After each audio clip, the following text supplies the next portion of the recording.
Fire from Korea's LCK, looking to be the predator in this matchup. It's PraY! And his opponent on the red side, also representing Team Fire. He showed he's not afraid to step into the AD carry role yesterday with his win as Lucian. Put your hands together for Madlife! All right, gentlemen, load up and lock in. So PraY and Madlife right here, both are actually on fire, so we are going to get someone from fire going through. Already we had Bjergsen as well, so we will get 2 fire coming through, and with another ice as well, so 2 of each from both team. But so far, PraY took down Huni earlier. It was Ezreal and Kalista matchup. Huni went for the all-in. PraY didn't really do too much. And then Madlife as well, the Lucian up against Dimonko. Yes, and we are already into picks and bans. So, pretty hype matchup, this one. Oh, it's for all the marbles. Yes. As I said, who carried this lane? Who was the real carry? We are about to find out. Brand will be the first ban from PraY. We've only seen 1 brand so far, but is it very well? It was from Clearlove. Kalista will be the ban coming in from Madlife. It was what PraY took against Huni in the last matchup he had. We'll see what the rest will be as we get into this one. But of course, there are big priorities like Caitlyn, like Lucian, Kindred as well. Urgot hasn't seen that much play, but has been banned out a bunch. Yes, it has. Absolutely has. Just because of that passive. The ability to get extra armor reduced, you know, a lot of the damage, so much of the damage in any AD matchup. We'll get to it if we see an Urgot. It is still available. Yeah, Kindred will be the next ban, followed by Lucian, pretty much as we just mentioned, will be the staple bans in these 1v1s as the meta has evolved over the last day, and also IWC waiting on that final ban coming in from Madlife. Let's see what he'll bring out here. There was some discussion on whether Madlife or any of the supports will bring out a support pick. Bard is actually very good in the 1v1. Blitz would be sick to watch. Probably not great. Kench in the mid lane. Heard Fake was playing back in the day. But, the Draven has been locked in. And we look at yesterday, Huni did not let PraY have Draven. And you have to think, Madlife should know. Madlife should know you don't give PraY Draven. Well, maybe it's another bait stress. Maybe just bringing him into the Draven, then dunks him with some other pick. What's it going to be? Kennen, of course, didn't even mention him. He was a major pick so far in these 1v1s. So, let's see if he actually locks that in. I'm not going to talk about summon spells just yet, as that can change as we go into game. Also, when you see your opposing pick, you will want to take some time to think about what you want to do in that matchup. Well, it is locked on Kennen. So, one thing Kennen will have in this matchup is the ability to predict Draven's movement. You can throw out the Razor Shuriken right where the axe is going to land. You either force him to reduce his own damage by not allowing him to catch the axe, or he gets one of the procs of Mark of the Storm plus the damage. So I like it. I like it from Madlife. Try and control a little bit of the space. Of course, this was blind, so yes. Unless that's kind of like actually the master plan here from Madlife. Yeah, I mean, that is one of the drawbacks from Draven. You're kind of scripted in where you're going to go. But at the same time, you have a lot of damage to make up for that. So it's all really about the first couple levels, trying to get the level up, and then Draven maybe trying to get in there and punish Kennen, because his level 2 power spike isn't quite as strong as Draven's. No, it isn't. And honestly, you have to kind of get to level 3, so you have all of your abilities available. That's when you can really start to punish people. You can still do it at level 2. We saw Rekkles very effectively yesterday, actually winning the game without ever getting Lightning Rush, because he kind of won at level 2. So as long as you have the ability to Q and W and get the auto attack with the Mark of the Storm off, that tends to be enough. But as soon as you hit level 3, that's really when Kennen gets a little bit easier. Typically against melee matchups, Draven might cause a bit of a problem. But it's also the Lightning Rush as well. His E, a lot of people overlook the fact it gives you extra armor and magic resist. And that's actually quite big in 1v1s.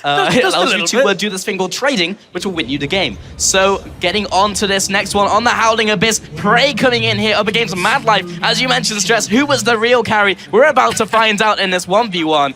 And so far, Madlife just kind of chilling out of base, just deciding what he wants to buy. And PraY is actually respecting this.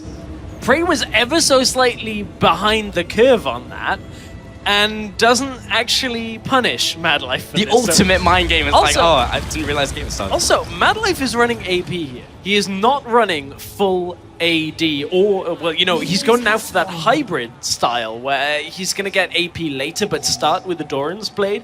We actually used to see this on Canon a lot on Summoner's Rift as well, where you just have such good attack trading very early on.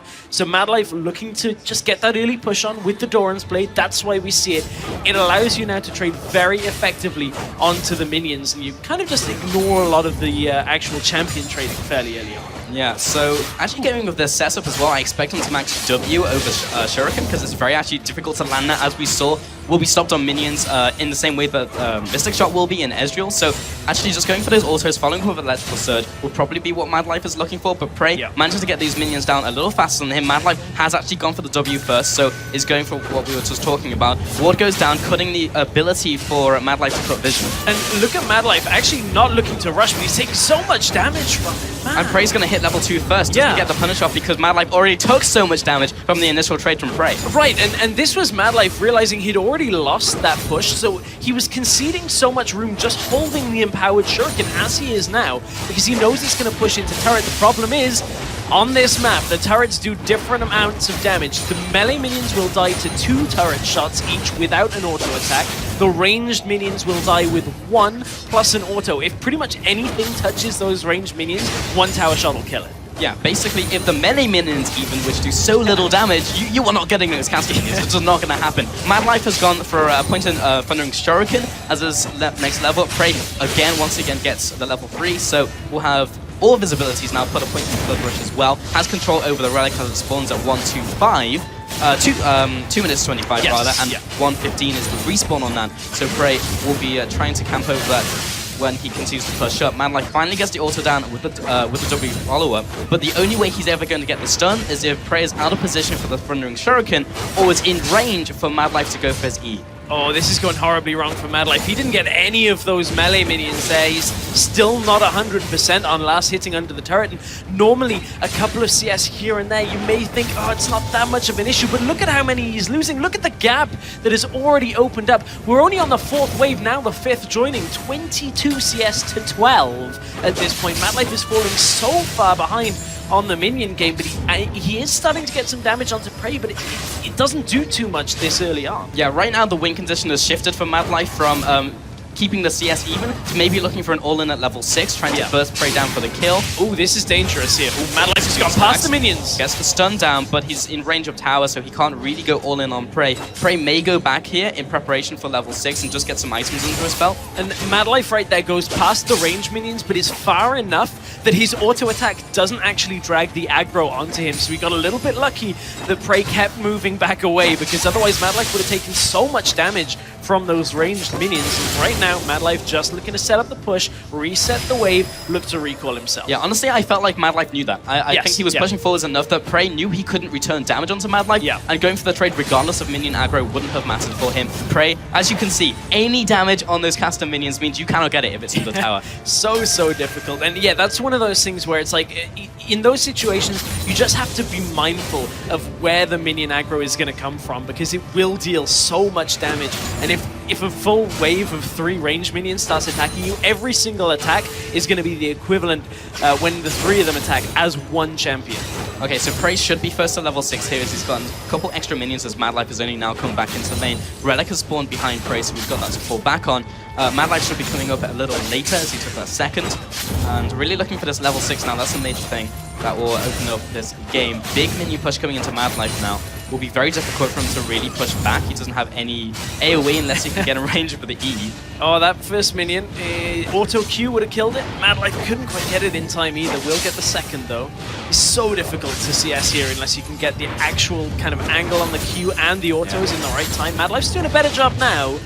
As I say that, he missed one as the minions aggroed onto it. But you know, you win some, you lose some. Yeah, okay, so around 10 CS ahead now is PraY. And actually first to level 6 was Madlife. I was wrong on that one. Now PraY gets to level 6. And Madlife may be looking to jump in here with the ultimate.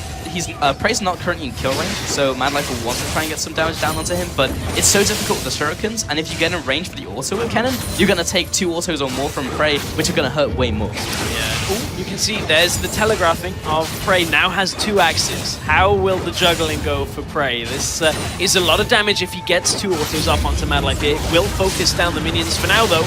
Taking so much down, stand aside as well. I actually feel like PraY could have gone in for an extra auto down to Madlife, but was paying respect, being so near the turret, also with the level 6 on Madlife. But again, he's not in kill range, so definitely PraY could have gone for 1 more auto, maybe even 2 with the attack speed now. Something that not many people know is you can, as Draven, if you have enough attack speed, you have to click Q again to add more axes into your rotation. So you can actually be juggling like 3 or 4, or like many axes. If you don't max attack speed, I think I've seen someone juggle 5.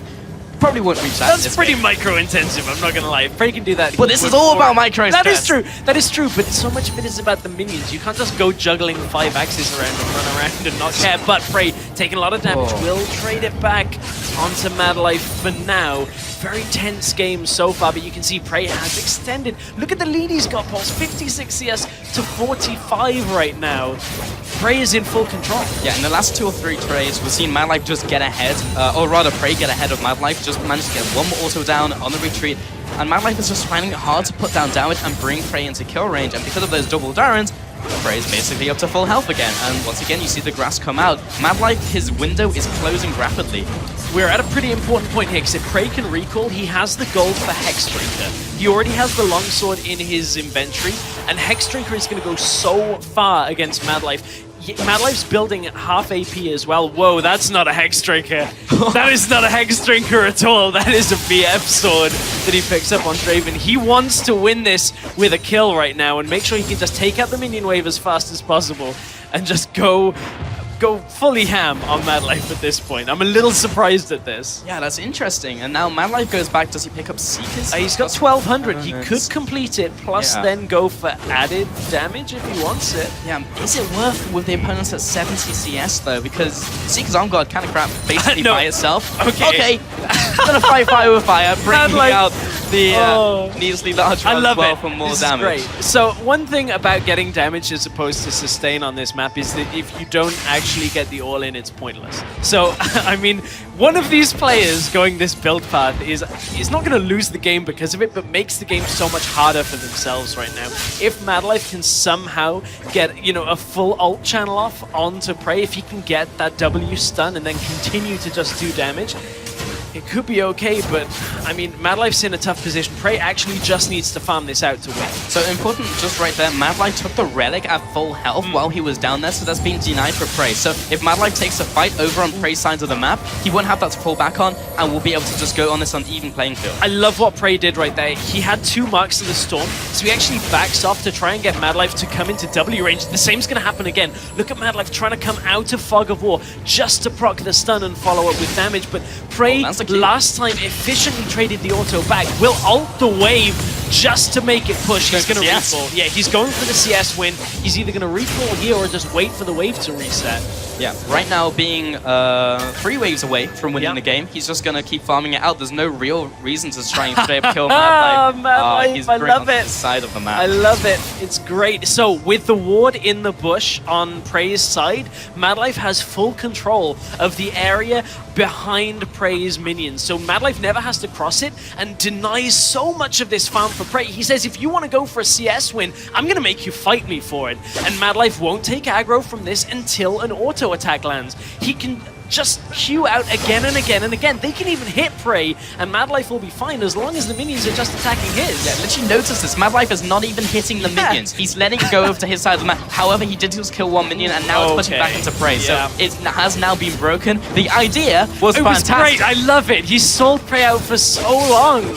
I mean, PraY, as you said, was only, 3-4 waves away from winning this, and Madlife is trying to game the system here. Stop PraY from getting to 100. Unfortunately, PraY is getting there very quickly. He still has a biscuit in his inventory. Here he has to go for the all-in. The E comes down, and Madlife, he's just not in range, and the autos are raining in from PraY. Defensive ultimate comes out, but the exhaust as well gets PraY in range, looking for the last auto. Madlife's gonna run away, but even if he goes back here, PraY is gonna be so strong in advantage in the minions. It may just end before Madlife comes back. Yeah, Madlife right now is, one more wave as the wave joins. Madlife can join it and try and force an all-in. He has the ignite, but he stayed in base for so long. 5 minions is all it's going to take for PraY to win this game, and PraY knows it. Does he recall and safely close this out, or does he go to rush? He's going to for the minions. In comes the ultimate. One more minion. There it is, and the win goes to PraY. PraY, he knew what was going on. I would love to hear some of the communication between those two on that game, especially while Madlife was zoning. I love the attempt. Madlife put up such a good fight, but PraY comes out with the Draven. So much damage to deal with, and Madlife, he gave it a good go. It's so close, just the way that Madlife was playing, but PraY far too good in that kind of situation. Seeing these 1v1s at the highest level was so fun to watch. All the mind games that went into that one, and literally, as you mentioned, just at the end there with